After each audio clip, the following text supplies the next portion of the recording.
Jesus hoje. Então encontre uma pessoa bem bonita do seu lado e dê um sorriso para ela. Se não tiver ninguém bonito aí embaixo, é só olhar aqui para cima, tá bom? Mas não é para mim não, é só olhar para a bancada da minha direita aqui, né? Quero cumprimentar aqui a igreja Amor e Fé por ter aberto esse templo para receber esse povo maluco do Rio de Janeiro, né? Crente de vigília é tudo maluco, não tem um com a cabeça certinha, né? Os normais estão dormindo nesta manhã, só vem gente anormal para vigília, né? Então quero cumprimentar aqui a pastora presidente, a pastora Ilma Guimarães.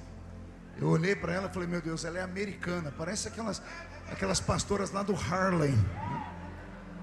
Eu quase cheguei perto dela e disse assim, God bless you. Quero cumprimentar o pastor vice-presidente, que é o pastor Cleiton Guimarães. Já conheci ele do Instagram. A sua esposa, a pastora Nietzsche Travassos, se falar o nome dela 3 vezes, está batizado com o Espírito Santo, né?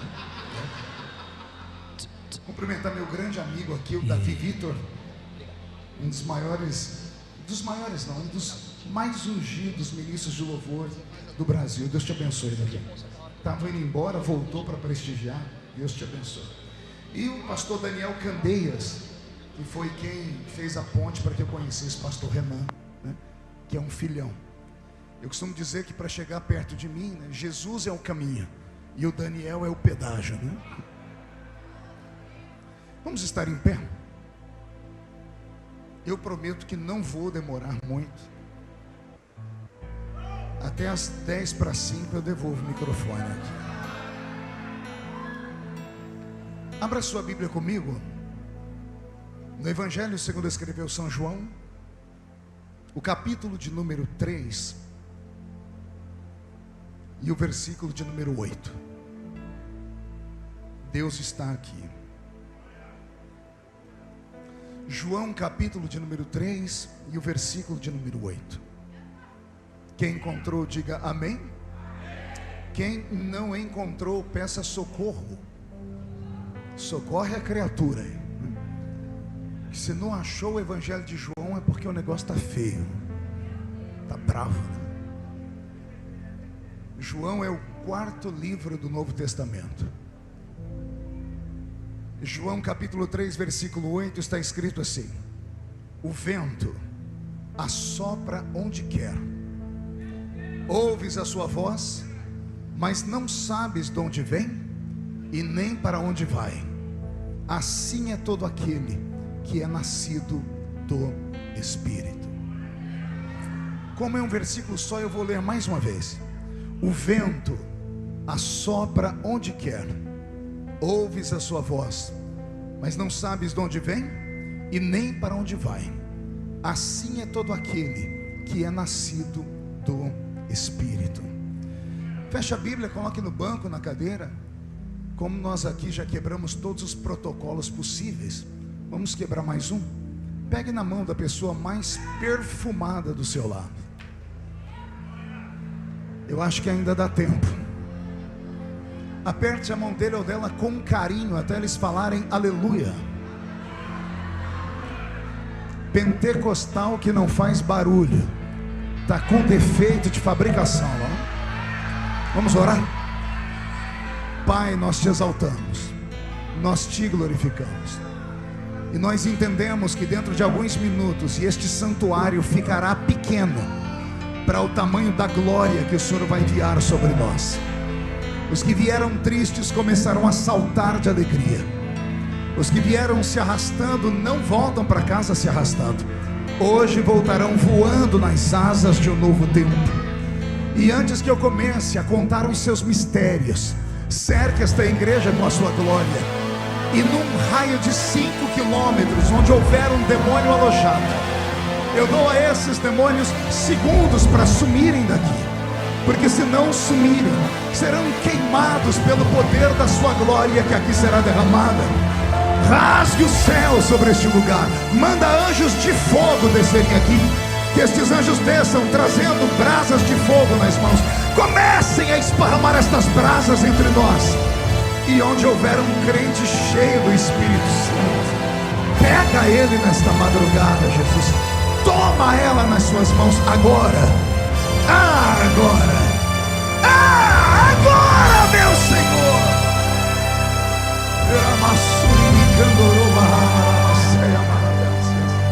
E mostra o caminho da verdadeira e poderosa adoração. Fala conosco, fica conosco. É o que eu te peço agora e sempre. Toda a igreja diz. Os que podem, tomem o seu assento aplaudindo a Jesus, porque Ele é bom, porque Ele é maravilhoso. Querida igreja, noiva do Cordeiro, simpatizantes da nossa fé, amigos que vieram de perto, de longe, para esta linda vigília, eu queria que vocês soubessem que eu respeito muito crentes que vão à vigília. Homens e mulheres que deixam o conforto da sua casa, a gostosura da sua cama, para passar uma madrugada ouvindo pessoas gritarem, cantarem, pularem. É porque não são pessoas normais, como eu já disse. São pessoas que precisam de algo sobrenatural. E quem precisa de algo sobrenatural faz o que for possível e preciso para receber o sobrenatural. Amém? Eu só tenho uma dificuldade nesses dias que estamos vivendo. Eu sempre falo isso, o Renan já sabe disso, peço até licença para falar. Eu estou ficando velho e eu não sabia que ia ficar um velho tão ranzinza. Porque não é você, né? Eu tenho muita dificuldade em estar pregando e as pessoas andando na minha frente, ou atrás de mim, ou do lado. Então, se você puder encontrar um lugarzinho e ficar sentadinho agora, eu vou te agradecer de todo o coração. Só levante se você tiver uma diarreia, daquela que não tem Imosec que resolva, né? Daquela que só Jesus na causa, né? Perguntaram uma vez para mim: pastor, o que é mais rápido? O som,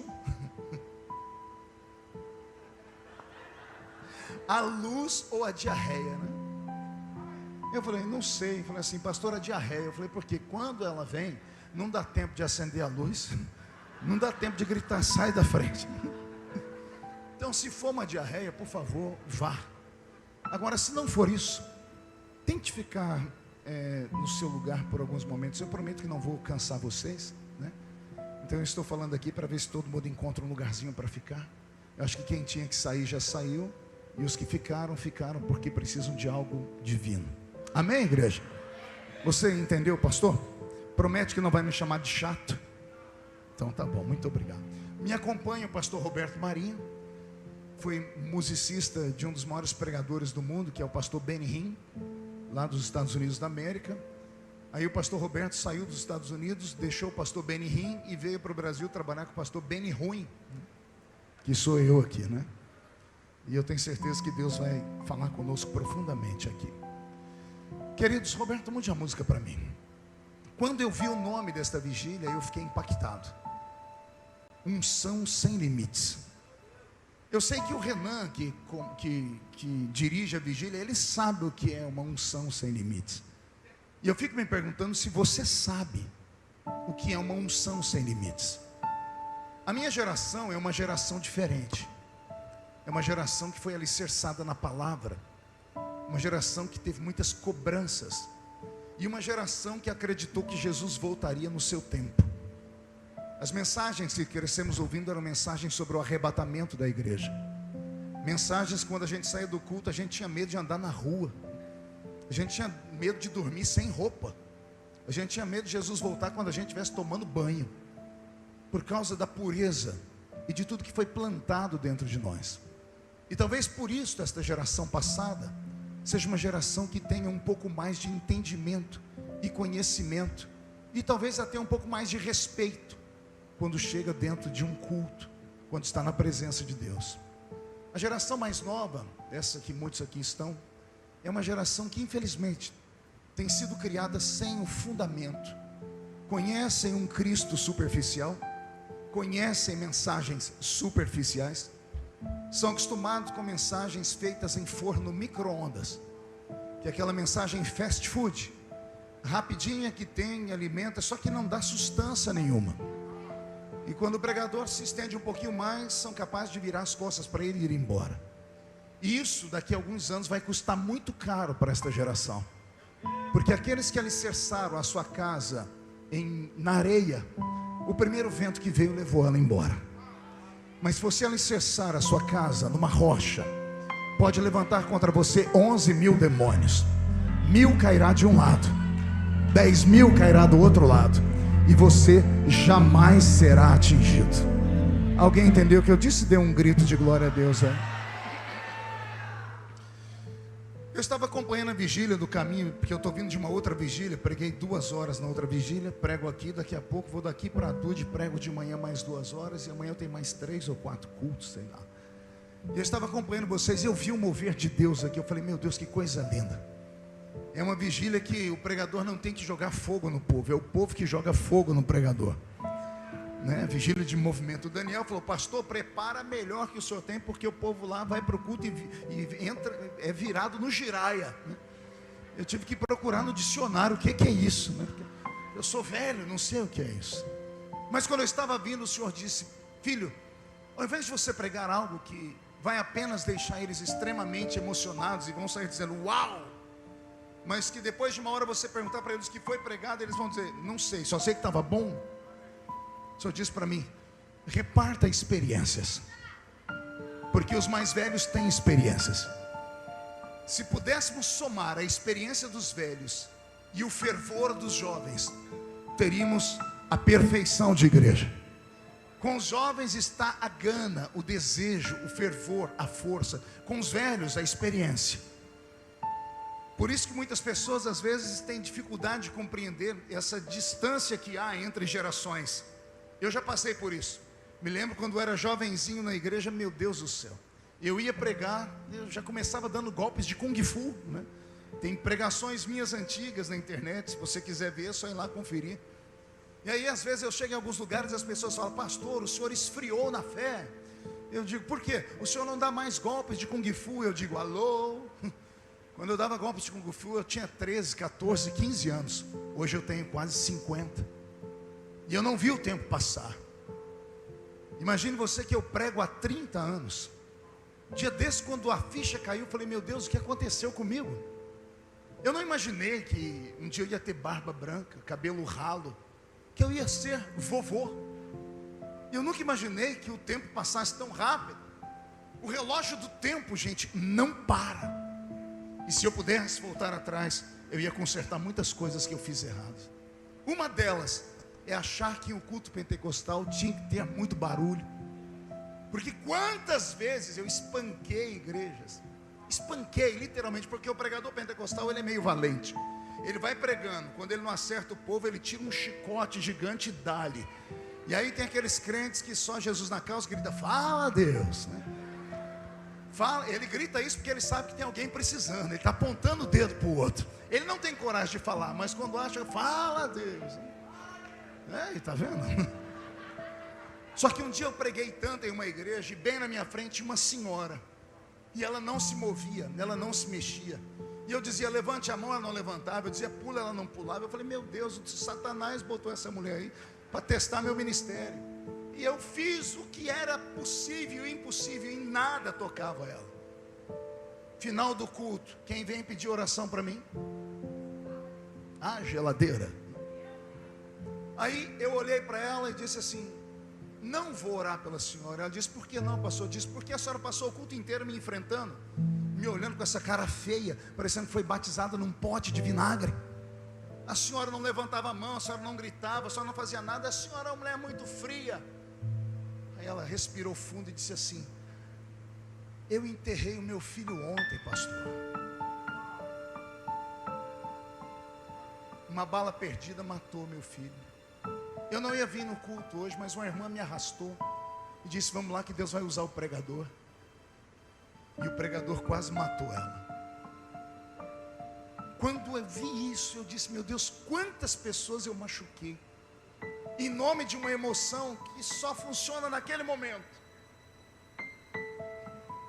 As pessoas saem cheias do Espírito Santo do culto, só que o vaso está trincado. Não dá tempo da unção chegar em casa, porque no meio do caminho já vão para motéis. No meio do caminho saem até para assaltar. Porque é uma geração que não tem os pés fincados na rocha. Por isso nós precisamos hoje de uma unção sem limites. Uma unção que não mexa só com o nosso coração, mas que mexa com a nossa mente, que traga uma mudança. Uma unção que traga de volta os dons do Espírito Santo, mas dons genuínos, verdadeiros, não dons fakes. Não dons hoje baseado em revelação dada por causa de Facebook, Instagram. Não, pessoas que queiram o brilho das luzes da ribalta, achando que são uma espécie de quarto membro da Trindade, uma espécie de semideuses, que abusam dos talentos que têm, encantam as pessoas e colocam inclusive em xeque a revelação do que é de Deus e do que não é. Não é isso que nós precisamos. Nós não precisamos de um tempero novo.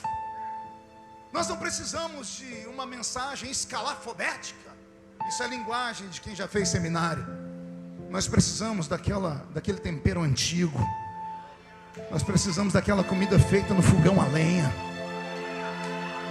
daquele feijão que levava 45 minutos lá no fogãozinho a lenha, aquele arroz com suã que a mãe da gente suava para fazer. Nós não precisamos muito dessa energia elétrica toda poderosa, avançada, talvez é uma energia quântica. Não, a gente precisa voltar às práticas da velha lamparina. Precisamos voltar à prática dos menorás, cheios de azeite, com um fogo que não foi aceso por homens, com aquele fogo que desceu e acendeu o altar e não pode se apagar. Não um fogo estranho. Dia desse eu estava estudando sobre o fogo. Sabe o que eu descobri, Renan? Existe um fogo chamado fogo fátuo. Vou deixar vocês repetirem comigo: fogo fátuo. Qual é o nome do fogo? Pergunte: que fogo é esse, pastor? Se você passar de madrugada na frente de um cemitério e parar e ficar olhando lá dentro, muitas pessoas saem correndo, porque dá um certo momento, em algumas tumbas, sai um fogo azul de cima delas. Pessoas achavam que eram fantasmas, achavam que eram entidades. A ciência foi estudar covas fechadas há muito tempo, lacradas, com caixões lacrados. Todos os gases que saem do corpo que está morto, ele procura um lugar para sair. Quando há uma brecha, porque o caixão apodrece, aquele gás vai saindo de dentro da terra, e quando ele encontra o oxigênio, ele entra em combustão, acende um fogo. Fogo fato é fogo de cemitério. Ultimamente nós não temos mais o fogo do Espírito Santo. Nós temos um fogo que nasce de cadáveres. Eu tenho pregado nesses últimos dias, não para crentes vivos, parece que eu estou pregando para uma geração The Walking Dead, mortos que caminham, tem olhos mas não veem, tem ouvidos mas não ouvem, tem coração mas não sentem. O que conhecem do Evangelho é só aquilo que faz a alma deles, o espírito deles e o ego deles voar. Conhecem mandingas cristãs, saem da igreja recitando fórmulas mágicas como se fosse o abracadabra de um mágico. Nenhuma arma contra mim prosperará, contra Jacó não vale encantamento. Não vale encantamento. Os crentes estão endemoniados dentro da igreja. E alguém vem dizer: não, pastor, não cai mais ninguém endemoniado na minha igreja, porque o fogo é tão grande, a glória é tão grande. Mentira, não cai mais ninguém endemoniado. Justamente o contrário. O fogo que nós temos é tão pequeno que não faz cócegas no diabo. O diabo se tornou membro das nossas igrejas. Ele dita as regras. Um pastor de terno e gravata pregando hoje já não inspira mais ninguém. Mas qualquer almofadinha que chega na frente da igreja com um pouquinho mais de talento, capaz de dizer: eu estou acima da média, leva o povo à loucura e acaba dividindo o nosso povo. E aí nós temos uma geração de pessoas esquisitas, estranhas. E eu não estou falando de aparência, não. Eu não vim aqui falar de doutrina, não. Para isso você tem o pastor da sua igreja. Eu vim falar aqui de algo mais forte do que doutrina. Eu vim falar de vergonha na cara. De você, quando entrar dentro de um lugar como esse, pelo menos saber onde você está entrando. O que faz esse lugar ser santo não é a placa da igreja que está lá fora, com letras garrafais, não. O que faz esse lugar ser santo é uma presença invisível, que quando entra aqui, aqueles que estão no Espírito sabem que o culto começa na igreja, mas ele se estende para as regiões celestiais. As regiões celestiais são como um jardim de Deus, e são nesses jardins que estão os frutos chamados dons do Espírito Santo. Nós não temos mais os dons porque nós não conseguimos subir. Os crentes entram na igreja, mas não dão conta de entrar no culto. Querem que a igreja seja um entretenimento, e se você quer entretenimento, não venha à igreja. Ligue a MTV na sua casa. Vai procurar uma espécie de culto, porque hoje na internet, se você digitar, você tem um menu de cultos. Tem um menu para você escolher o pregador do jeito que você quiser. Pregador que prega sentado, que prega deitado, que prega em pé, que prega de costa, que prega assim ou que prega assado. Tem uns que nem pregam, escute lá. Não, pastor, eu vim aqui para ter a minha alma massageada. Eu estou muito mal, estou em depressão profunda porque meu namorado me deixou. Faz favas. Igreja não é para isso. Está com problema no coração, procura um psicólogo. Eu não venho à igreja em busca de autoajuda. Eu entro aqui em busca de ajuda do alto. Ao entrar aqui dentro, entenda que você não está num lugar comum. Aqui não é a casa da mãe Joana para você fazer o que quiser, ficar olhando para o pregador mascando essa desgraça desse chiclete. Você acha que está na frente do seu professor? Não, você não está. Aqui é o quartel-general. Eu entro aqui para ter as minhas armas trocadas, para ter as minhas feridas curadas e para receber um armamento pesado, porque o meu verdadeiro inimigo não está aqui dentro. O meu verdadeiro inimigo está lá fora, e ele está de olho em você.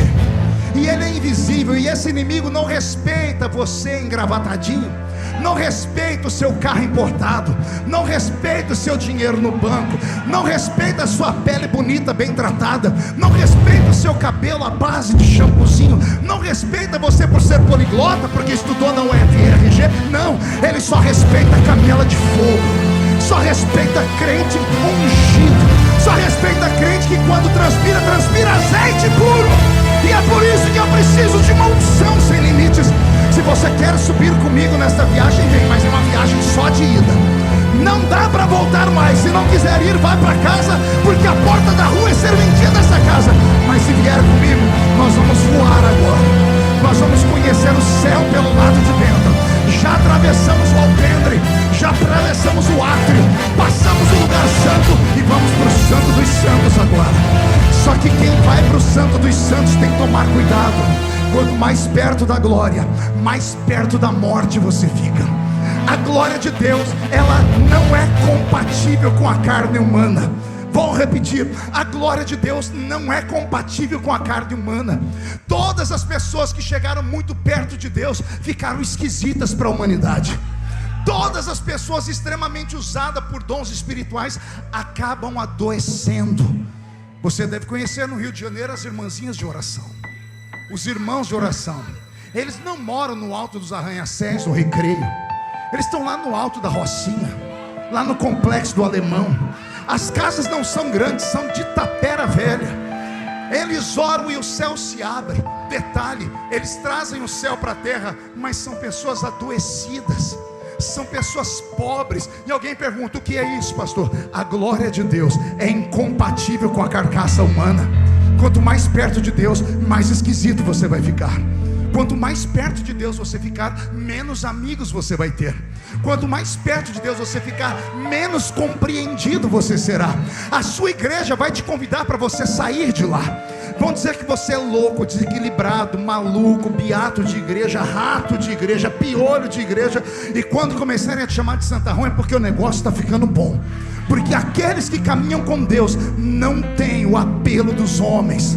Entenda isso. O caminhar para a unção de Deus é uma caminhada solitária. Vai ter dias que você vai sentir angústia. Me lembro da minha infância, Renan. Eu subi no monte para orar. Eu me converti e logo botaram apelidos em mim. Eu era o famoso espalha-rodinhas na minha igreja.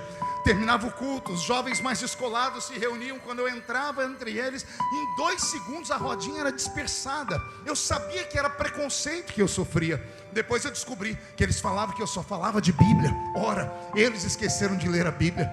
A boca fala daquilo que o coração está cheio.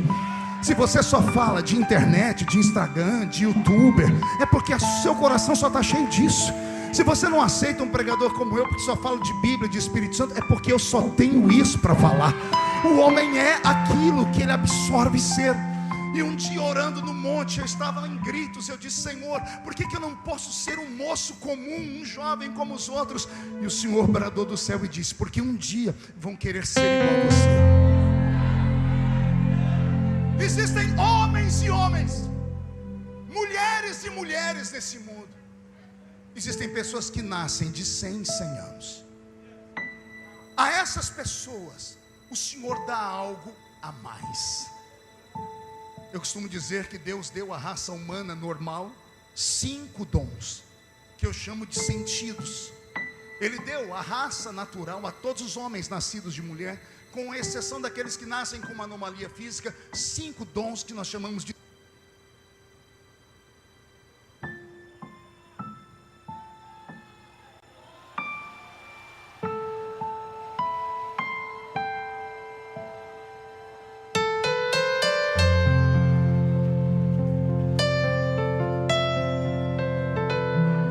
som.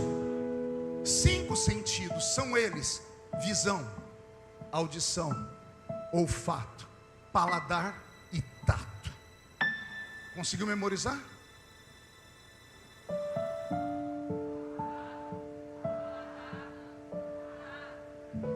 Perfeito. Visão, audição, olfato, paladar e tato. Para que Deus deu isso ao ser humano? Pergunte: para que, pastor? Deus deu ao homem natural para que o mundo natural fosse real para o ser humano. Por exemplo, quando eu abracei o pastor Cleiton, o meu olfato detectou que ele não usa mais perfume do Avon. O perfume dele não fala português, né? Quando eu cheguei aqui, olhei a camiseta do Renan, eu falei: meu Deus, que coisa bela. Só pude isso porque a minha visão me ajudou. Eu só posso tocar nessa tribuna e sentir a densidade do púlpito por causa do meu tato.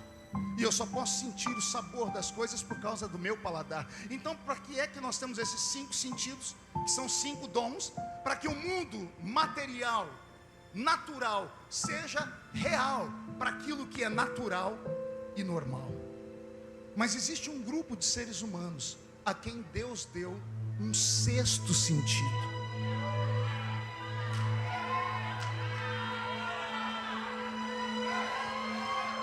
Eu falei 6º sentido, teve uma irmã ali atrás que fez o sinal da cruz. Ela lembrou do filme, do menininho dizendo: I see people dead all the time. Eu vejo gente morta toda hora. O 6º sentido não tem nada a ver com aquele filme.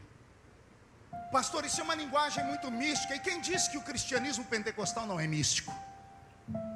Quando nós falamos em sensitivos, as pessoas já pensam em terreiro ou em centro espírita, quando na verdade tudo o que há de espírito fora do contexto de Deus é mera imitação. A originalidade do sobrenatural está conosco. A Bíblia Sagrada é cheia de coisas anormais. O meu Deus, quando quer operar, coloca a articulação nas cordas vocais de uma jumenta. Ele pega um pedaço de ferro afundado no rio e transforma as moléculas a ponto daquele machado flutuar em cima das águas. Eu carrego um livro, e você também, que é cheio de coisas que a mente humana não pode explicar.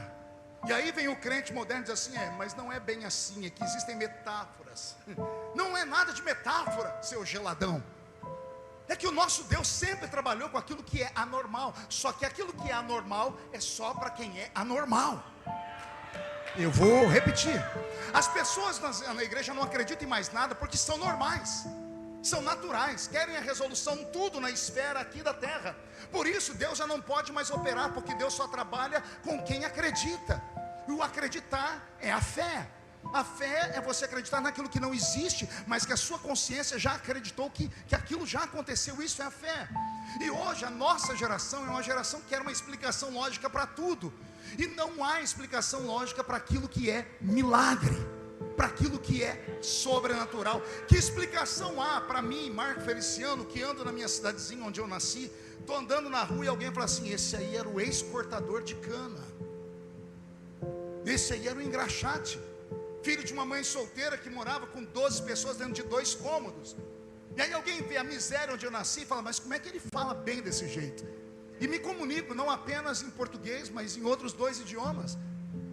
Escrevi livros, e alguém vai, como é que pode alguém da Vila Tatu, do meio do mato, uma pessoa sem prospecção de futuro, encontrar com isso? E isso é anormalidade.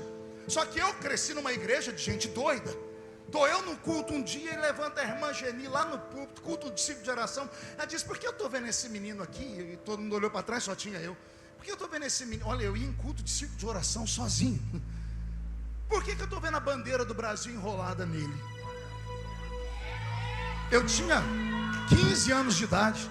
E ela, mas eu não estou vendo só a bandeira do Brasil enrolada nele, eu estou vendo ele flutuar e um monte de bandeira se curvando. E ela começou a dizer, eu estou vendo a bandeira dos Estados Unidos, eu estou vendo a bandeira. Começou a citar os países. Eu lá no meio da roça, na Vila Tatu, sem conhecimento nenhum. Os irmãos no fim do culto riram, os meus amigos, entre aspas, aqueles mais descolados, diziam assim, essa velha está maluca, rapaz. Olha onde você mora, olha como é que você pode. O tempo passou, eles nunca acreditaram, mas eu acreditei. Por quê? Porque eu não era normal. As coisas anormais só se revelam para quem é anormal. Se você quer viver os sem limites da unção de Deus, você tem que estar preparado para sair da esfera da terra. Tem que começar a compreender que Deus vai mudar a sua linguagem, vai mudar as pessoas que andam do seu lado, vai mudar o seu modo de pensar, vai mudar o seu modo de falar. O Senhor vai mudar tudo, porque não dá, o Senhor não pode dar para você coisas extraordinárias se você não crer no extraordinário e não pagar um preço para receber. As pessoas pensam que Deus escolheu aquele ali, nasceu virado para a lua. Mentira. A única coisa que vem do céu para nós de graça se chama salvação. A salvação vem de cima para baixo. Deus olha e diz, eu amei o mundo de tal maneira que dei o meu filho amado. Pronto, a salvação é para todos. O que passar disso no reino tem um preço. A unção tem um preço. A chamada divina tem um preço. As pessoas ficam de braços cruzados, não, estou esperando Deus mandar a chamada. Deus não vai mandar nada, porque Ele não pode te obrigar a uma coisa que você não quer. Tem que nascer no seu coração.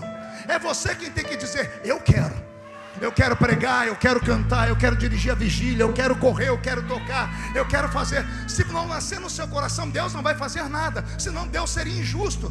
Deus seria um ser que entraria aqui, você eu vou usar, não, você não, você eu vou, não, você. Deus não faz isso. Ele já deu para nós a mesma coisa. Agora a pergunta que fica, todos nós fomos criados na mesma igreja, a igreja evangélica, crescemos com a mesma Bíblia, sim ou não? Ouvimos os louvores mais famosos da mesma geração, sim ou não? Ouvimos os mesmos pregadores, sim ou não? A pergunta que fica é, por que uns decolam e outros travam? Porque uns criam asas e outros ficam na igreja capengando, dando trabalho. Ficam na igreja tanto tempo que acham que são donos das causas espirituais. Reúne meia dúzia de gente pior do que eles para dizer assim, aquilo ali não é de Deus, aquilo ali é. Participei de um debate uma vez, eu quase saí no tapa com o pastor.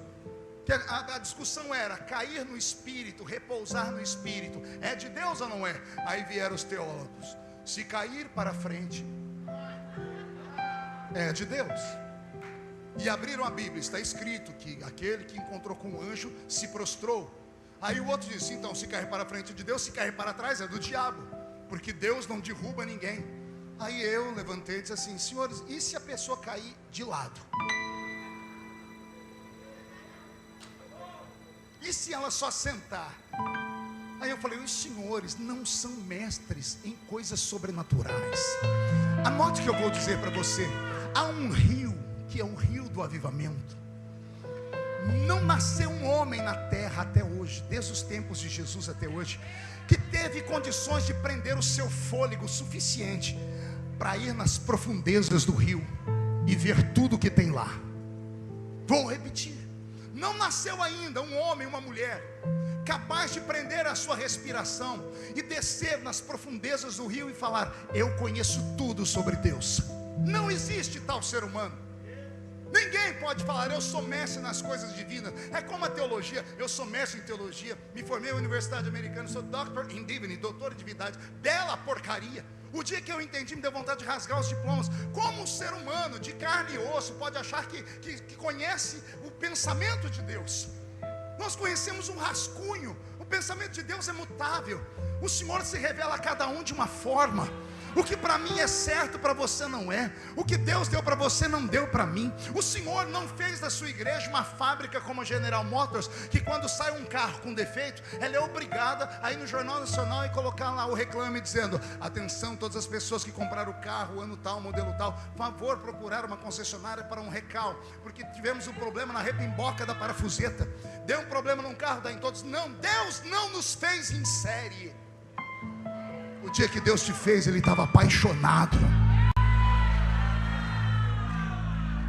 Quero ver, vou fazer esse povo agora sair da terra. Você é a única raça do universo que carrega no seu corpo a impressão digital da mão de Deus. Quando Deus fez os anjos, Ele estava sentado no trono e ficou. A mente dele expandiu e Ele criou os anjos. Aí Ele deu vida aos anjos. Pergunte de que forma? Sentado no trono estava, sentado no trono ficou. Ele vai criar os anjos assim.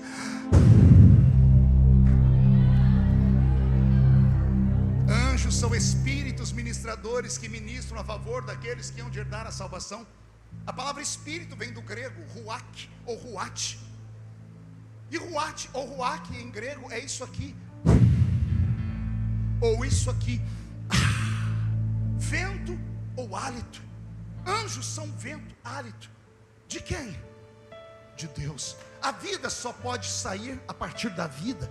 Só um espírito eterno pode gerar outros espíritos. Quando Deus criou os anjos, Ele tirou dele partículas eternas, indivisíveis, e soprou, criou os anjos. Aí Deus criou os animais da terra. Ele viu que os anjos pecaram, então Ele olhou para a terra e disse: eu ainda vou falar com o poder da minha palavra. Terra, cria os animais. A pobrezinha da terra teve que se virar nos 30. Por isso que cada animalzinho é de um jeito. Tem uma pulguinha e tem um elefante. Deus não tocou em nada, Ele usou a palavra. E quando Deus foi fazer os animais racionais, Ele ainda disse: terra, gere alma vivente. Diga alma. Mais uma vez, alma. Anjo não tem alma. Vou dizer uma coisa que você nunca ouviu: anjos não têm sentimentos, porque eles não têm alma, e a alma é o palco dos sentimentos. Anjos são como robôs, foram criados para uma única finalidade. Os serafins no céu só sabem fazer uma coisa desde que foram criados: olhar para o trono. É claro que eles só conseguem ver as asas deles e dizer: santo, santo, santo, santo, santo, santo, santo, santo, santo. O pobre do Gabriel, que é um dos anjos mais fortes do céu, só sabe fazer uma coisa. Pergunte o quê? Levar recado para a terra. Quando ele chega no céu da Pérsia, vem os demônios de guerra pegar Gabriel, e Gabriel não sabe o que fazer, porque ele não é de guerra, e fica preso lá. Daniel tem que orar 21 dias, até que Deus mandou alguém que sabia guerrear, que era Miguel. Aí Miguel desce com a espada. Miguel não sabe conversar. Toda vez que ele chega, demônio é cortado pelo meio, estátua de Dagon é cortada pelo meio, vai tudo para o livro. Porque anjos não têm sentimentos. Por que não tem sentimentos? Porque não tem alma, são espíritos. Já os animais não têm espíritos. Animais racionais só têm alma. Por isso, por favor, não minta para o seu filhinho dizendo que o Totó, quando morreu, foi para o céu dos cachorrinhos. Não tem céu para cachorrinho. A vida do animal é limitada a essa terra, porque ele é alma. A alma pode morrer, o espírito jamais. Animal nasce aqui, vive aqui e morre aqui. Anjo foi criado no céu e é obrigado a ficar lá. Quando sai da presença de Deus, são obrigados a voltar rápido. Pergunte por quê? Tudo que é feito a partir de algo, se você tirar de perto desse algo, ou ele morre ou se transfigura. Como anjos não podem morrer porque são eternos, eles se transfiguram em demônios. E o que é um demônio? É um espírito que tem ausência da luz. E os anjos recebem a luz de quem? Do brilho do sol da justiça. Por isso eles vão ao monte da congregação e são alimentados com a glória do eterno. Quando você dorme de manhã, quando você acorda de manhãzinha, o anjo do Senhor está do seu lado, acampando ao seu redor. Quando você vai dormir à noite, o anjo fica do seu lado até você entrar em estado alfa. Quando você entra no estado beta, ele dá o pé daqui e vai para o céu. Porque quando você entra no estado beta, que é aquele estado que se a trombeta tocar no seu ouvido você não acorda, o seu espírito é desligado da terra, então você não precisa de proteção. O anjo volta ao céu para receber uma descarga de glória. Ele recebe o brilho do sol da justiça e volta no dia seguinte para cuidar de você. O que aconteceu com o diabo e os seus anjos? Foram expulsos do céu. A ausência da luz de Deus transfigurou eles em demônios. A Bíblia diz que eles até podem aparecer em forma de luz, mas tem que fazer um esforço inumano, porque anjos são espíritos, criados no céu, precisam ficar lá. Animais são feitos de alma e terra. Quando morre a terra, fica aqui e a alma desaparece. Aí depois que Deus fez esses dois tipos de seres, uma espécie de laboratório, Deus disse: agora eu vou criar a criatura perfeita. E aí Ele criou você. Ele diz: vou fazer o ser humano com parte do céu e parte da terra. Vou dar ao ser humano um espírito eterno, mas vou dar ao ser humano uma alma, e além da alma e do espírito, vou dar para ele um pedaço de corpo de terra. Animal não pode ir para o céu, o anjo não pode morar na terra. Aí Deus faz você que vive aqui.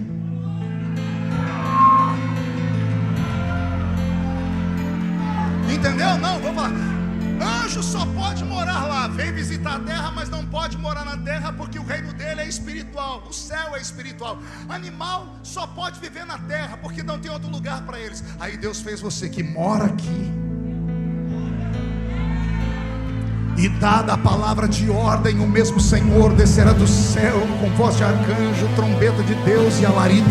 Os que morreram em Cristo ressuscitarão primeiro, e depois nós, os que ficarmos vivos, seremos transformados e arrebatados seremos, e estaremos para sempre com o Senhor Jesus nos ares. Eu estou pregando nessa noite para a única raça que vive aqui e já vai morar lá no céu. E se a trombeta do arrebatamento tocasse agora, e dessa vigília só 2 crentes subissem, um sou eu, quem é o outro? E vem atrás, deixa eu ver. Então reage, pelo amor de Deus.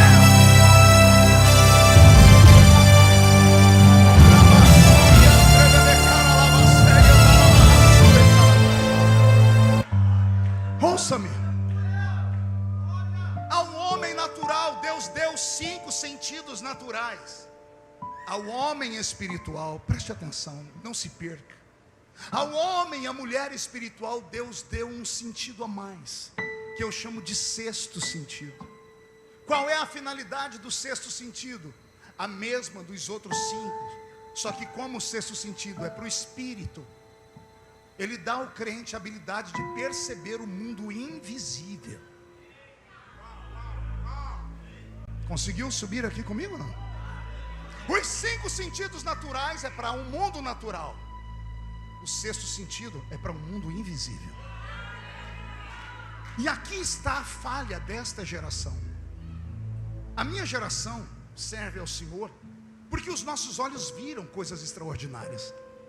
Os meus ouvidos ouviram coisas fantásticas. Eu venho de uma geração onde milagres eram coisas que aconteciam em todos os cultos. Quantos cultos nós não ficamos na igreja depois que o culto acabou até as 2 da manhã, esperando um irmão ou uma irmã que haviam sido arrebatados. O espírito deles foi tirado da terra e levado ao céu, e eles voltavam para nos contar o que tem do outro lado. Quantas coisas nós vimos. E aí alguém pergunta: pastor, depois de tanta pancada, como é que o senhor está firme ainda? Simples, os meus olhos viram, os meus ouvidos ouviram.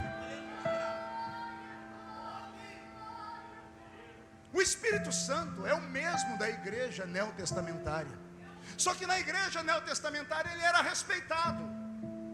Não se consagrava um obreiro porque ele tinha um dízimo alto, porque era uma pessoa de fama no mundo, porque era uma pessoa influente.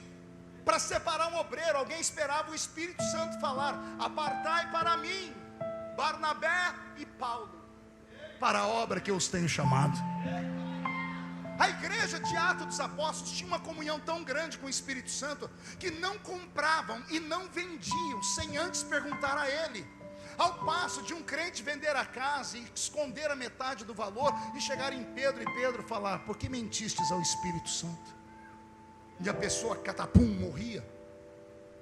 A igreja moderna não conhece o Espírito Santo. Roberto, mude a música para mim. O Espírito Santo não é um vento, ele não é azeite, ele não é fogo e não é água. Esses 4 elementos são representações dele. Mas o Espírito Santo, Renan, é uma pessoa. E como uma pessoa, ele tem sentimentos de uma pessoa. Um dia desse, orando, ele falou para mim: está com saudade da sua casa, né, Marco? Eu disse: estou há muito tempo fora. E ele me disse: se quiser ir para casa, é só pegar um avião, em poucas horas você está em casa. Eu disse: por que está falando isso? Ele falou: porque eu estou fora da minha casa há 2000 anos. Tem 2000 anos que eu não vejo as regiões celestiais. Eu vim preparar a igreja. Os primeiros anos da igreja foram lindos. Eu falei: por quê? Porque a igreja me conhecia. A igreja conversava comigo. A igreja me respeitava. E eu falei: e agora? Ele disse: a igreja não me conhece. Porque se me conhecessem, não era um lugar tão sujo, com tanta carne podre em estado de putrefação. Eu disse: por que isso? Ele disse: porque quando eu desci sobre o Filho do Homem, eu desci em forma corpórea de uma pomba. Porque a pombinha é a única ave que não tem fel no estômago. Você nunca vai ver uma pombinha ciscar uma carniça ou matar um animal para comer. Quem faz isso são aves de rapina. Até a poderosa águia, que eu vejo um monte de crente andar com anel, crente águia, tem até pregações sobre isso. Tudo é águia, porque a rainha dos céus enxerga longe, tem força, bate contra a rocha, recupera suas forças, quebra a unha, quebra tudo e recupera 30 anos depois de ficar escondida na fenda da rocha. É muito lindo isso. Mas se a águia é tão poderosa, por que o Espírito Santo não desceu sobre Jesus em forma corpórea de uma águia? Pergunte por quê. Porque com todo o poder que a águia tem, ela mata, ela cisca a carniça. O Espírito Santo não. O Espírito Santo só pousa onde há paz, só desce onde há pureza, só desce onde há alguém que busque. A igreja do início era uma igreja santa, purificada. A igreja moderna, com todo respeito, está se tornando um antro. Teologia moderna sendo pregada, a graça, supergraça, hipergraça, mega baster graça, ao ponto de dizerem: uma vez salvo, está salvo para sempre, faz o que quiser. Vai cheirar cocaína, vai fazer o que quiser, porque você já está salvo. O diabo está plantando na mente dos nossos filhos, porque não são mais doutrinados na igreja. Ficam comendo esse lixo na internet. Ficam vendo esses jovens pregadores, até descolados, até que falam muito legalzinho, têm conhecimento, e acham que são os reis da cocada santa. Pisam em cima de tudo que os nossos velhos pais ensinaram. Pegam pregadores antigos e ridicularizam eles. Nos chamam de gente tapada, de ignorantes, de pregadores da idade medieval, de obscurantistas. Estão desviando uma geração inteira, uma geração que faz barulho na igreja. Também com a música que nós temos, quem que não faz? Um guitarrista tocando a guitarra tem que envergar a mão aqui. Quem é que não pula com ele? Isso não acontece só na igreja, não acontece no Rock in Rio também. As pessoas pulam na igreja como pulam as pessoas no carnaval, por causa do ritmo do pumbo, da batida. Não há mérito nisso. Não, pastor, mas eu choro na igreja. Você chora assistindo o filme Titanic, irmão. Quando você vê o Leonardo DiCaprio afundando com a boquinha azul. Abre a boca, a senhora chora escutando o Zezé de Camargo e Luciano. Aí vem na igreja, derramei lágrimas, estou cheio de Deus. Não está. Não está. Porque se tivesse, a sua vida era diferente em casa. Se tivesse, a sua casa era uma extensão da igreja. Se tivesse o seu corpo, garota, não era como uma bola de basquete que passa de mão em mão na igreja e lá fora também. Se você fosse aquilo que Deus quer que você seja, você não seria agora essa pessoa arrogante que está me olhando aí, parecendo, com esse olho seco, parecendo um olho de sapo que morreu no dia de enchente. Começou a se arrepender da vigília, cruzou o braço, fechou o nariz e está aí com essa boca travada, essa boca de aço, essa língua de ferro, esse queixo de concreto. Eu não vim falar o que você quer ouvir, vim falar o que você precisa ouvir. Se você quer viver numa nova dimensão de vida, você tem que sair do caminho que você está e entrar no eixo. Se você quer fazer a diferença na sua geração, não basta ser influencer, não basta ficar na frente da internet pintando o olho olho, rebocando a cara, passando massa plástica, ensinando as pessoas a ficarem bonitas por fora, porque as pessoas bonitas por fora estão se atirando do alto dos arranha-céus, estão se matando, porque não é a beleza exterior que faz o homem, é a beleza que está aqui dentro, e essa só o Espírito Santo pode dar. Eu gostaria de ver vocês hoje pularem, mas não apenas no ritmo da música. Queria ver os seus pés serem vestidos com sapatos de fogo, como a nossa geração conhecia. Queria ouvir você falar em línguas, mas não essas línguas que a gente escuta. Você vai ouvir um não fui batizado com o Espírito Santo. Vai ouvir as línguas, glu, glu, glu, glu, glu, glu, glu, glu. Eu te repreendo, espírito do peru.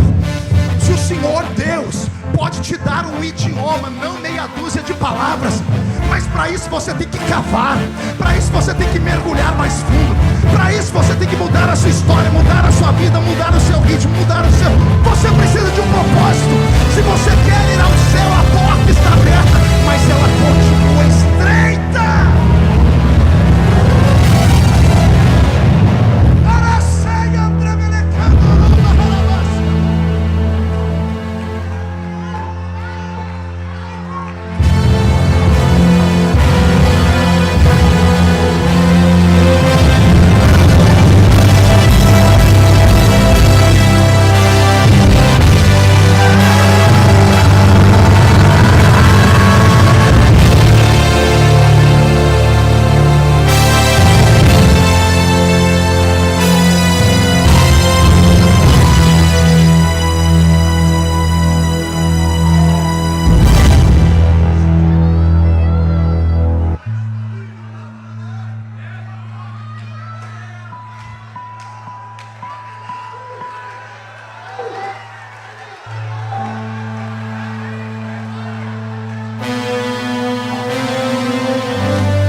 Vou te contar 5 histórias curtas. Em tempos de violência, em tempos de crises, em tempo de dores, em tempos de dificuldades e rejeições, são os melhores momentos para Deus levantar homens e mulheres extraordinários. Beto, mude a música. Vem comigo agora para uma viagem. Entre comigo agora na grande cidade de Chicago. Não a Chicago de hoje, de um século atrás. Casas de madeira, umas coladas nas outras. E de repente um incêndio destrói a grande cidade de Chicago. O único prédio que fica de pé é uma paróquia, uma pequena igreja, dirigida por um pastor extremamente obeso. Seu nome, Dwight L. Moody. Quando a cidade incendiou e a paróquia dele ficou em pé, ele entrou dentro do quarto dele e disse: Deus, a cidade vai vir aqui, vão achar que eu amaldiçoei ela, vão me matar. Eu preciso de algo que mude, não só a minha vida, mas a cidade toda. Moody conta que ele estava ajoelhado e veio um vento. Vou esperar os irmãos sentarem aqui que estão chamando bastante atenção. Veio um vento, bateu no peito do velho Moody. Ele ficou tão desacochoado, ele perdeu o controle no corpo. Ele se entalou debaixo da cama, porque era muito gordinho, ficou travado. E quando aquele peso da glória veio sobre ele, ele começou a orar dizendo: Deus, tira, tira, porque eu vou morrer. Ele saiu de debaixo da cama. E o primeiro culto que ele foi pregar, ele pregou o mesmo sermão de sempre. Só que enquanto ele pregava, houve algo sobrenatural na igreja. As pessoas vieram no fim do culto abraçar ele, dizendo assim: que mensagem foi essa? E ele não entendeu nada. E ele dizia: mas é a mesma mensagem que eu prego sempre. Ele começou a ganhar almas. Antes da morte, Moody levou aos pés da cruz 1 milhão de almas. Um homem sozinho, que não tinha internet nem televisão. 1 milhão de pessoas. Tudo porque um dia o vento soprou onde queria. Vem comigo para uma ilhazinha nos Estados Unidos, no estado de Massachusetts, chamada Ilha de Martha's Vineyard. Eu prego lá todos os anos. A Ilha de Martha's Vineyard foi conhecida como a Ilha de John Wesley, o pai do avivamento da Nova Inglaterra. O dia que eu fui em Londres, na casa de John Wesley, eu confesso a vocês, eu ria demais da conta. Pergunte por quê. A casa dele é um museu hoje. Aí você vai ver a roupa dele.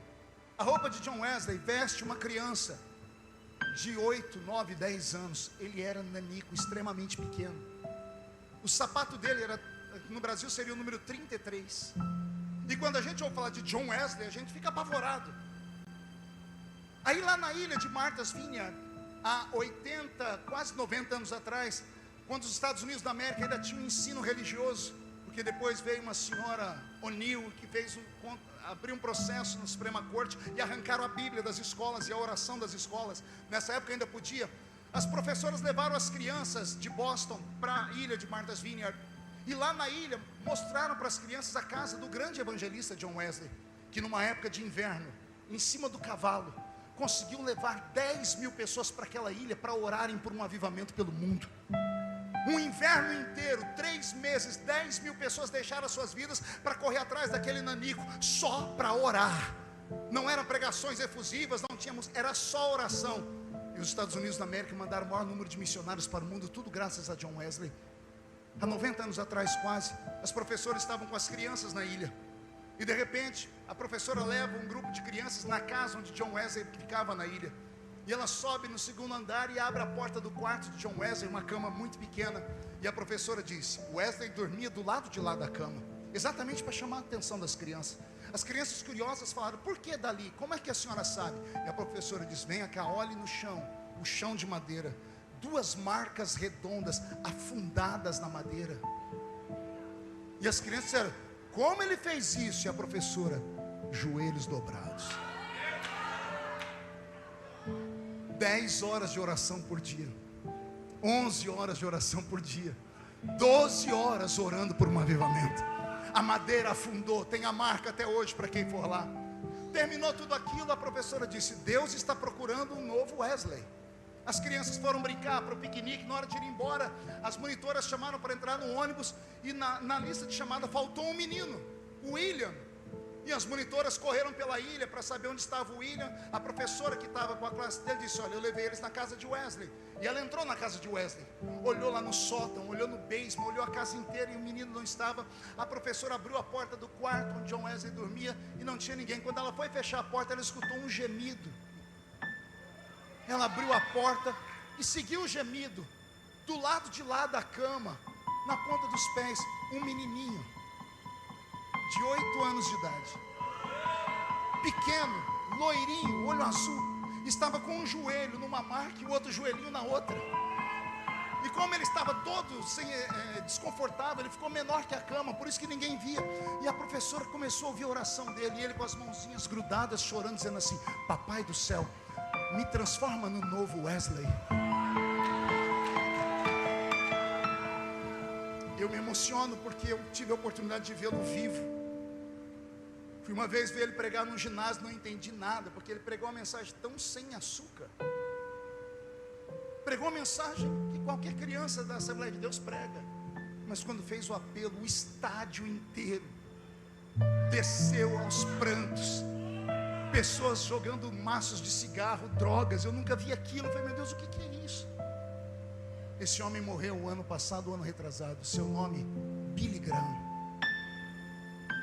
Billy Graham, o maior evangelista do século.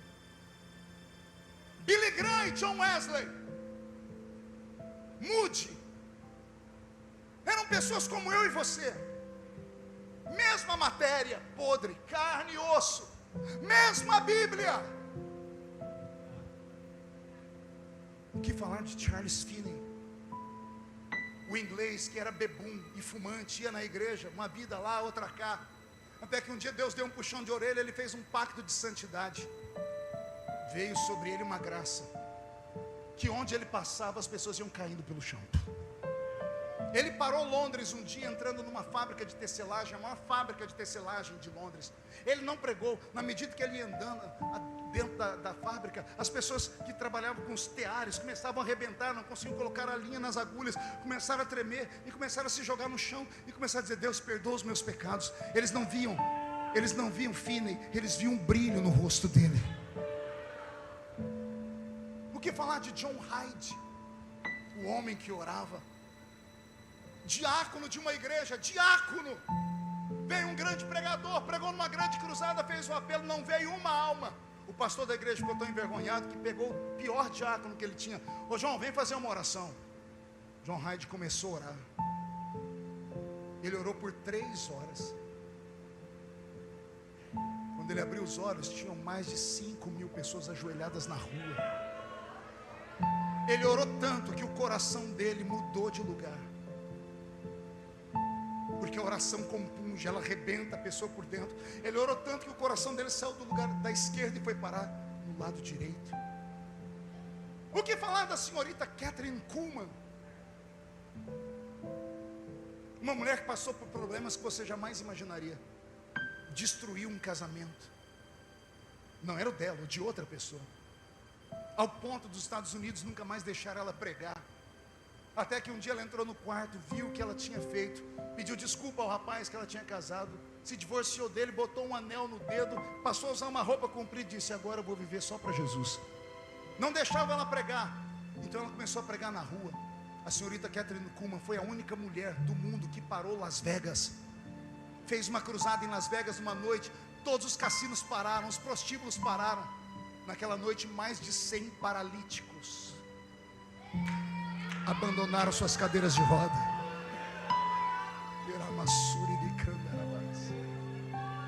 E é essa senhorita Kathryn Kuhlman que está num culto que começou às 5 da manhã, quase o horário que nós vamos entrar. Ela começou a cantar e uma multidão dentro de um teatro. E ela foi pregar, o Senhor não deixava ela pregar. De repente ela dobrou os seus cotovelos no púlpito e começou a chorar, dizendo: não machuquem ele, porque eu só tenho ele. Não firam o meu amigo Espírito Santo. E ela começou a falar do Espírito Santo com tanta intimidade, que no meio da plateia tinha um garoto gago. O corpo dele, ele conta, ficou todo arrepiado, porque parecia que uma energia havia entrado dentro dele. Ninguém tinha paciência de conversar com ele, porque ele era extremamente gago. Ele voltou para casa sem conversar com a senhorita Kuhlman. Ela não pregou nada, o corpo daquele jeito. Ele foi para o quarto dele à noite, dormia junto com o irmão em uma cama de beliche. Ele dormia no andar de cima do beliche. Quando ele acordou de manhã, sentou na cama, antes de saltar da cama, ele lembrou da senhorita Kuhlman. E ele disse: se você é amigo dela, vai ser meu também. E ele disse, gaguejando em inglês: good morning, Holy Spirit. Bom dia, Espírito Santo. E veio sobre ele uma unção que jogou ele para o chão. E ele ficou 8 horas caído no chão. Quando ele conseguiu levantar e abriu a porta do quarto, a mãe dele estava passando no chão. O VEC, como é que chama aqui, Roberto? Aspirador em português, estava aspirando. Quando ele passou perto dela, ela foi lançada pelo chão. A família toda dele foi tocada. Quando ele foi pedir desculpa para a mãe dele, ele falou normalmente, foi curado. Esse homem é o pastor Benny Hinn. Lembra do John Wesley que eu falei, o nanico? Ele se candidatou para ser missionário das missões batistas, mas ele não passou no crivo de um psicólogo. Indeferiram o pedido dele porque ele era desequilibrado. Ora, todo baixinho invocado. O nanico Wesley não passou no crivo porque pensou que ele tinha problema mental, que ele era muito expansivo, que ele era sanguíneo, colérico. Ele entrou na casinha de madeira dele aos prantos, se trancou no quarto e começou a esmurrar a parede, dizendo: ou o Senhor me usa, ou o Senhor me mata. Ou o Senhor me usa, ou o Senhor me mata. Até que um barulho dentro do quarto dele, o irmão dele que estava do lado de fora, Charles Wesley, abriu a porta do quarto para ver o que era e viu John Wesley caído no chão, estatizado, tremendo. Ele tocou no irmão dele, o que estava no irmão dele pegou ele. E ele disse: o que foi, John? Ele disse: eu estava orando e saiu da parede um vento que bateu no meu peito e me jogou para trás. John Wesley levantou e começou a pregar na rua. Não me pergunte como. Ele pregava para 20.000 pessoas sem microfone. Sem microfone. A rainha da Inglaterra chegou a escrever: eu tenho mais medo dos joelhos de John Wesley no chão do que todo o exército da França de pé contra a Inglaterra. Eu não sei se você está sentindo. Essa vigília não é normal. Eu estou falando, estou vendo pessoas cansadas, abrindo a boca de sono, e é natural. Mas eu estou vendo pessoas chorando. Pessoas que já viram pregações, estão me ouvindo falar, estão dizendo: Deus, eu quero. Se existe, eu quero. Se é real, eu quero. Em tempos de crise, Deus resolve trazer avivamentos. Minha última história para você, escute bem. Eu tinha 19 anos. Minha cidadezinha, a cidade de Orlândia, onde eu moro até hoje. Nossa igreja, Assembleia de Deus, 400 pessoas no culto. Uma das maiores igrejas da região na época, que lá é tudo muito difícil. Veio uma nuvem de escândalos sobre a igreja, que acabou com a igreja em 3 meses. Escândalos grosseiros que eu tenho vergonha de contar. Tipo, um irmão da nossa igreja estuprava a filha de 8 anos até os 10. A menina que tocava teclado para a igreja. A gente achava estranho o pai não deixar a filha conversar com ninguém. Até que um dia ela se abriu com a mãe e dizia que o pai abusava dela por 2 anos. Pai biológico, não era padrasto. Cidade pequena. O homem foi preso, ficou cego, vazaram os olhos dele na cadeia. E a notícia no rádio: membro da Assembleia de Deus estupra a filha por 2 anos. Em cidade grande talvez alguém sobreviva a um escândalo, cidade pequena não. Semana da frente, o músico mais querido da igreja é preso também, porque ele era um exibicionista. As pessoas saíam de manhã para o trabalho e tinha na cidade um tarado que abria a roupa e mostrava a sua nudez. Os policiais fizeram uma tocaia e pegaram quem era o músico da minha igreja. Vai para o rádio de novo. Tem coisas piores do que isso que eu não tenho coragem de contar para vocês. Em 3 meses o diabo dizimou a nossa igreja. Ninguém tinha coragem de ir para a igreja. Terminou com o pastor da igreja sendo tirado porque ele mexeu no caixa da igreja. Aí vem um pastor lá do Nordeste, um homem muito simples, pastor Valdivino, marca uma reunião com os obreiros que sobraram, e eu era diácono, recém-casado. E ele perguntou: gente, quem é o pregador aqui de vocês? Todo mundo apontou o dedo para mim. Eu disse: Ele disse: que foi, rapaz? Eu disse: não quero pregar. O senhor quer que eu pregue hoje? Não quero pregar. Ele falou: por que não? Com a igreja desse jeito? Está dando vergonha de falar que é membro dessa igreja. Uma sujeiraiada, umas coisas ruins. Ele olhou para mim e disse assim: você é um homem de Deus ou você é um saquinho de pipoca? Eu nunca tinha ouvido essa expressão. Eu falei: eu sou um homem de Deus. Ele levantou e bateu a mão na mesa. Então prova, rapaz, vem pregar à noite. Quero ver se você prega mesmo. E eu saí dali com raiva. Morávamos numa casinha de 3 cômodos, eu e minha esposa. Eu cheguei em casa e disse para Edileuza: se tranca no quarto, porque eu vou ficar na sala, eu vou orar, porque eu vou pregar hoje e eu preciso de algo diferente. Peguei um toca-CD daqui, um toca-fita, cassete desse tamanho, botei uma música de fundo para orar, Vitorino Silva. Lá está o pastor Vitorino cantando: o cego caminhava pela estrada, sem nenhuma direção.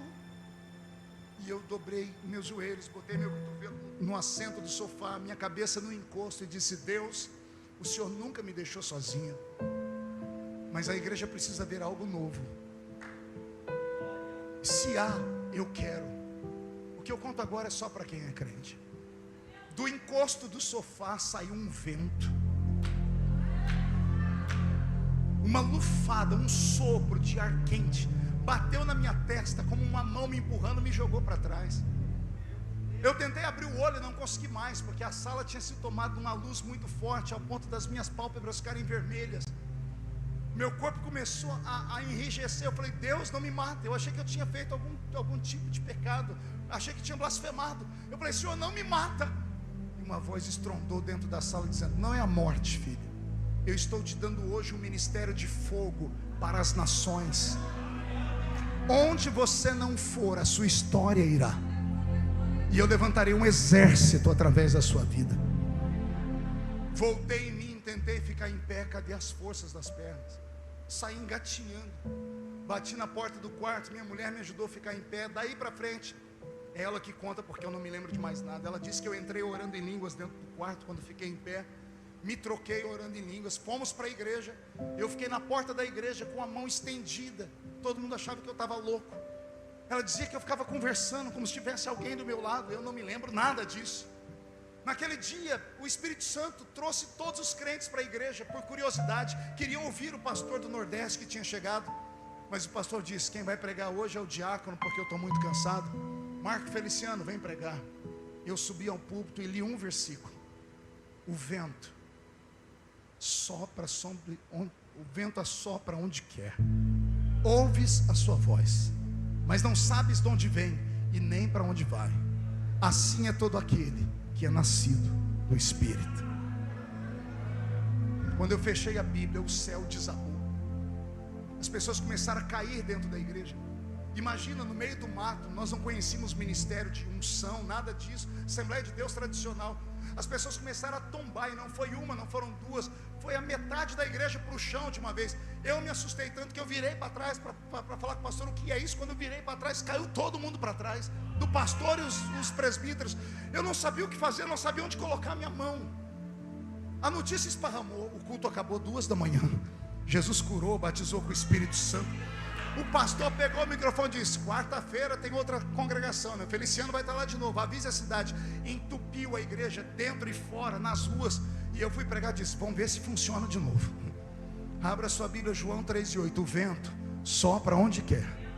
Ouves a sua voz, mas não sabes de onde vem nem para onde vai. Assim é todo aquele que é nascido do Espírito. Fechei a Bíblia e o céu desabou sobre a igreja. As pessoas começaram a cair dentro da igreja, no meio da rua. A coisa ficou tão séria que a nossa igreja regional fez uma reunião extraordinária com os obreiros e me levaram para saber o que era aquilo. Me chamaram de feiticeiro. Eu, menino, e falaram para mim: nunca mais faça isso. Eu disse: mas não sou eu que faço. Não é para fazer. Se cair mais alguém nas suas pregações, você vai ser excluído. Como eu queria ter a coragem que eu tenho hoje naqueles dias. Eu obedeci aqueles homens. Eu ia pregar e ficava com medo. Eu guardava as minhas mãos. Parei de ler esse texto. Jesus começou a me usar por misericórdia, mas nunca mais aconteceu aquele movimento, porque eu parei para ouvir homens que eu achava que conheciam o sobrenatural. Eu entristeci o Espírito Santo. Eu poderia estar muito mais longe hoje. E quando eu entrei aqui na vigília, Renan, digo isso debaixo do sangue de Jesus, o Senhor me disse: eu quero fazer algo novo. O que eu fiz na sua vida lá atrás, Marco, há 30 anos atrás, eu quero fazer hoje aqui. O Senhor não te trouxe essa vigília só para você ouvir os cantores que cantam muito bem. O Senhor não te trouxe aqui só para você desafogar suas mágoas, não. Ele marcou um ponto de encontro aqui. Ele te trouxe aqui porque Ele quer sair daqui de mãos dadas com você. Ele quer te dar algo que o homem não pode dar, que a religião não pode dar, que a teologia não pode dar, que o tempo de igreja não pode dar. Ele quer te dar algo que só Ele tem para te dar. Você tem coragem? Só que é uma viagem só de ida. Eu não posso me responsabilizar com o que vai acontecer com a sua vida depois desse culto. Talvez mais tarde vamos nos encontrar e você vai me xingar ou vai brigar comigo, dizer que a culpa é minha. Mas eu não posso ser covarde. O que o Brasil precisa nesta reta final não é de mais uma igreja. Ele precisa de uma geração possuída pelo Espírito Santo. Ele precisa de uma geração que fumegue, que se santifique, que busque o sobrenatural. O Espírito Santo quer usar suas mãos para curar os enfermos, quer usar os seus pés para quebrar cadeias, quer usar a sua voz para expulsar demônios, quer usar os seus olhos para terem visões sobrenaturais, quer usar a sua boca para falar coisas inefáveis, quer te transportar deste nível para um nível maior. Alguém quer? Fecha os olhos. Quer mesmo? Fique de pé.